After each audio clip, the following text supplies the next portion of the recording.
नमस्कार। मैं सुनील कुमार आपका स्वागत करता हूं आपके अपने चैनल क्या ऐसा होता है में। दोस्तों, सावन का महीना चल रहा है और आपने देखा होगा कि सावन के महीने में मेरी ज्यादातर वीडियो नहीं आ पाई हैं, क्योंकि सावन के महीने में हम लोग इतना व्यस्त हो जाते हैं कि लोगों को इतने कॉल्स आते हैं कि उनको जानकारी देना भी बहुत जरूरी होता है। अगर कोई इंसान, सोचिए, अगर कोई इंसान किसी तीर्थ क्षेत्र में जा रहा है और अगर उसे आपकी कुछ भी आवश्यकता है, तो आप यह मान के चलिए कि आप इतना अच्छा कार्य कर रहे हैं कि उस पूजा में से थोड़ा बहुत, चाहे भले ही थोड़ा सा, जरा सा, अगर आपको उस पूजा का फल भी प्राप्त हो रहा है, जब वो अपने मन में एक सुकून महसूस कर रहा है कि जो एक अनजान स्थान था वहां पर मैं पहुंचा, किसके माध्यम से पहुंचा, किस तरह से पहुंचा, किस तरह की जानकारी उन्हें प्राप्त हुई, और ऐसा तो बिल्कुल नहीं लगा कि मैं पहली बार इस स्थान पर आया हूं। तो जब ऐसी स्थितियां आती हैं तो लोग अपने आप को बहुत ही ज्यादा सौभाग्यशाली समझते हैं। यही वजह थी दोस्तों कि हम इतने दिनों से वीडियो नहीं डाल पाए और आपको कुछ भी ऐसे मैसेज भी नहीं मिल पाए होंगे कि आपको कुछ एक नई जानकारी मिल सके। दोस्तों, सावन के महीने में उज्जैन के मंदिर में, महाकालेश्वर मंदिर में बहुत ज्यादा भीड़ होती है। आप में से बहुत से लोग पूजा करके आए हैं, तो पूजा करने से पहले हमने उन्हें बताया, क्योंकि मंदिर के अंदर इतनी जबरदस्त भीड़ थी कि जिसकी वजह से पूजा करवाना बहुत मुश्किल हो रहा था।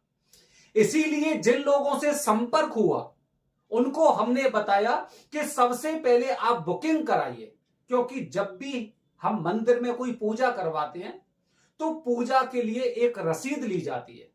अगर उसी समय रसीद ली जाएगी तो थोड़ा सा विलंब होता है और लोगों को परेशानी भी होती है। आप सोचिए, एक छोटी सी बात सोचिए, आप गेट नंबर 1 से एंट्री करने वाले हैं महाकालेश्वर मंदिर में, और मैं अपने आगे देख रहा हूं कि अपने आगे इतनी ज्यादा भीड़ है, तो आधा सा मेरा विश्वास तो वहीं पे वो कमजोर हो जाता है कि पता नहीं बाबा के दर्शन कैसे होंगे, कितना समय दर्शन करने में लगेगा, और उसके पश्चात उस स्थान पे फिर पूजा भी करनी है। जब इंसान यहां से गेट नंबर 1 से महाकाल के दर्शन करते करते थक जाता है और उसके पश्चात वो पूजा कराएगा, तो आप सोचिए पूजा में कितना मन लगेगा। इसीलिए उन लोगों को थोड़ा सा सहूलियत प्रदान करने के लिए हमने उन्हें बताया कि सावन के महीने में जो भी लोग पूजा करना चाह रहे हैं, आप सबसे पहले बुकिंग कराइए। और ऐसा नहीं है कि बुकिंग का अमाउंट इससे कुछ अलग होगा, जितनी पूजा की दक्षिणा होती है उसी में से ये अमाउंट होता है, जिससे हम लोग आपकी रसीद लेकर रखें, और आपकी पूजा जैसी आप दर्शन करके आ रहे हैं तो दर्शन करने के तुरंत बाद आपको वहां पे पूरा मंडप वगैरह सजा हुआ मिलेगा और वहां पे आप इस तरह की पूजा करवा सकते हैं। तो दोस्तों, ध्यान रखिए, अगर बहुत ज्यादा भीड़ है तो आपको बुकिंग करनी चाहिए, लेकिन बुकिंग करने से पहले आप एक बार डबल चेक कर लेना, कहीं ऐसा ना हो कि आप किसी और के अकाउंट में पैसे भेज दो फिर आप हमसे कहें, क्योंकि ये ऐसी भूल है कि इसमें हम भी कुछ नहीं कर सकते, ये गलती सिर्फ आपकी तरफ से होगी। तो इन सब चीजों से आपको बचना चाहिए। बाकी दोस्तों, कल अंतिम सोमवार है सावन का, और अगर हम मुहूर्त की बात करते हैं तो मुहूर्त के अनुसार भी कल ये सावन का जो अंतिम सोमवार है, इस दिन भी काल सर्प दोष का मुहूर्त है। और कल इतनी ज्यादा संख्या में पूजा के लिए हमारे पास कॉल्स आ रहे हैं कि पूजा महाकाल मंदिर में तो बहुत ही असंभव मान के चलिए। जिन लोगों की ऑलरेडी बुकिंग हो चुकी है, बस उन्हीं की कल पूजा हो पाएगी, उसके अलावा किन्हीं लोगों की हम पूजा करा नहीं पाएंगे। मतलब मान के चलिए इतनी भीड़ है कि हम पूजा कराने के लिए हम असमर्थ होते जा रहे हैं। और एक चीज और बता रहा हूं दोस्तों, आजकल जो भी पूजा हमने महाकाल के मंदिर में पूजा शुरू करवाई, लेकिन जैसे जैसे भीड़ बढ़ती जा रही है तो अभी हमें यह भी विश्वास नहीं है कि आगे हम महाकाल मंदिर में पूजा कर पाएंगे या नहीं कर पाएंगे। लेकिन अगर नहीं कर पाएंगे तो सबसे पहले आपको अवश्य बताएंगे, या फिर हम कुछ ऐसा महाकाल के मंदिर में ये स्थान बनाएंगे जहां पे हम पाठ पूजा करवा सकें, भीड़ से हमें बिल्कुल भी किसी भी तरह की समस्या ना हो। क्योंकि हमारा उद्देश्य सिर्फ यह होता है कि काल सर्प दोष अगर आपको उज्जैन में पूजा करवानी है तो महाकाल मंदिर से अच्छा स्थान आपको नहीं मिलेगा।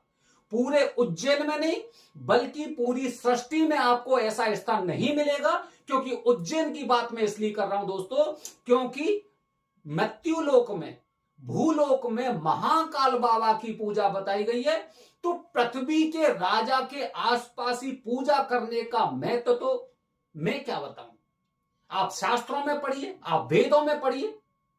अगर आप एक कहते ना जहां पे भगवान शिव जी साक्षात रूप से मौजूद है और उसी के आसपास आप पूजा कर रहे हैं, तो आप मान के चलिए कि आप एक ऐसा कार्य कर रहे हैं कि पूजा करने के बाद आपको अपने आप पे गर्व महसूस होगा, फक्र महसूस होगा और आपको ऐसा लगेगा कि शायद मेरा जीवन धन्य हो गया।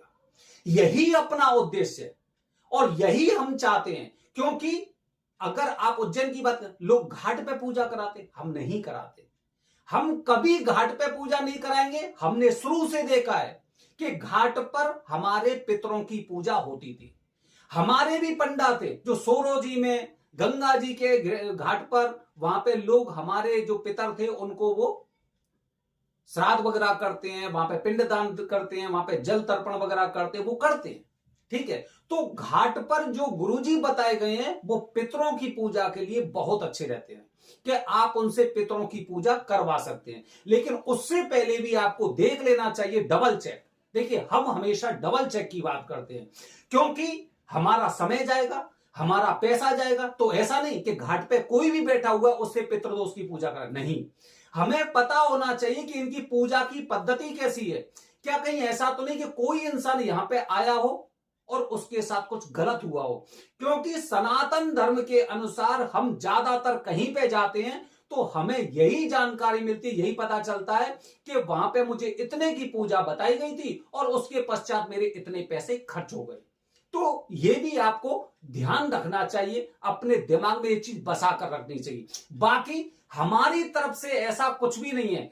आज तक जब से हमने पूजा करवाई है तब से अभी तक अगर आपको बताया कि ये पूजा इतने पैसे में होगी तो उससे 1 रुपया ज्यादा आपका खर्च नहीं हुआ होगा और आगे भी नहीं होगा। अगर होता है, अगर आप पूजा से संतुष्ट नहीं है या फिर आपसे उससे ज्यादा बहुत ज्यादा पैसे ले लिए, आप हमें फोन करिए। निश्चित रूप से आपकी दक्षिणा पूरी आपको वापस कर दी जाएगी, फ्री में आपकी पूजा होगी और उस पूजा का पूरा फल भी आपको प्राप्त होगा। ऐसा नहीं कि हम अपना दिल वो करके या फिर मतलब अपने मन में कुछ नकारात्मक चीजें लाकर कुछ ऐसी चीजें करें, कदापि नहीं, बिल्कुल नहीं। दोस्तों, तो ध्यान रखिए, कल अंतिम सोमवार है सावन के महीने का। कौन सा सावन का महीना? जो नॉर्थ इंडिया के लोग मानते हैं।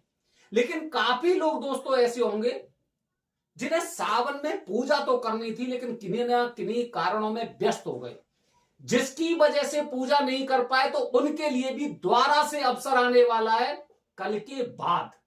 कल के बाद भी सावन का महीना होगा, किस तरह से होगा आने वाले वीडियो में बताऊंगा दोस्तों। क्योंकि जब इच्छा आपकी थी तो शायद हो सकता है आपके मन में कुछ ऐसा विचार हो, अगर 2 दिन का समय और होता, 3 दिन का समय और होता तो मैं ये पूजा करवा लेता। तो आप उसमें पूजा में शामिल हो सकते हो। निश्चित रूप से शास्त्रों के मुताबिक सावन का महीना 19 तारीख के बाद भी रहेगा।